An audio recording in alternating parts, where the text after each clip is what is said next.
put Neely at first base, and here's a swing through by Cartwright. They're going to go to second and try to get the lead runner. Heads up play by Shaddle, as that's going to end up being a couple of outs. Think about this. A rematch of these two starters who've been so involved in the storylines for both teams this season so far.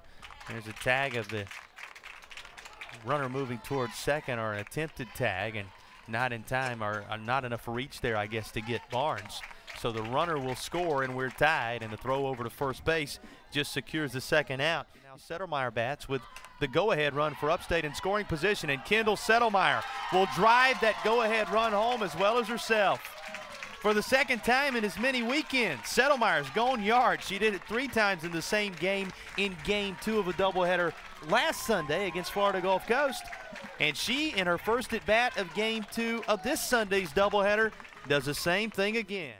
The walk in which they really pitched around her in the 7th inning and set the stage for the comeback. This is off the glove of the shortstop Bagley. Runner around third. The throw will be cut off by Anderson, and the Spartans extend their lead to 4-1 on a ball already that Welch has some pop. 4 home runs, 20 RBIs out of the 9 spot. How about the dig by Griffin from her knees? Goodness. Or excuse me, Kiefer. Griffin with a nice job going to her knees to pick it. But Madison Kiefer at shortstop, just as good defensively as anything she did offensively in Game 1. Take another look at Kiefer as she goes down from her knees, is able to throw the runner out at first. Here comes the 0-2 from Schubert. Swing and a miss. She raises it up at eye level for strike 3, as Sturdivant could not catch up. That is one of those rare 3-4-3 putouts there for out number 2. Runners coming as the ball gets to the backstop, and it will be the 6th Upstate run. So Robinson, who reached on that controversial bunt single, over at third, and she's now going to be coming home. Meredith Barnes continues the long ball parade that we've had in this Sunday afternoon doubleheader. And that's going to put the Spartans up by a count of 8-1 now after the latest of the slugfest.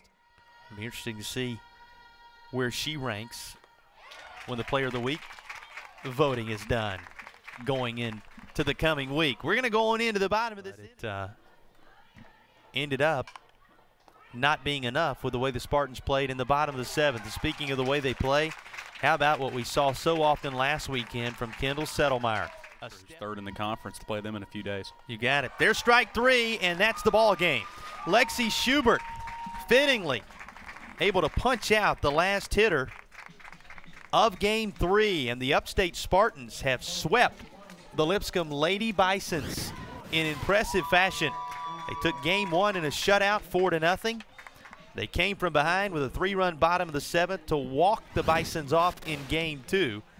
And then they used their best offensive explosion of the weekend, putting up 8 runs, 3 in the first, 2 in the second, 3 in the fourth, to compile 8 runs on 10 hits and secure an 8-1 victory in Game 3.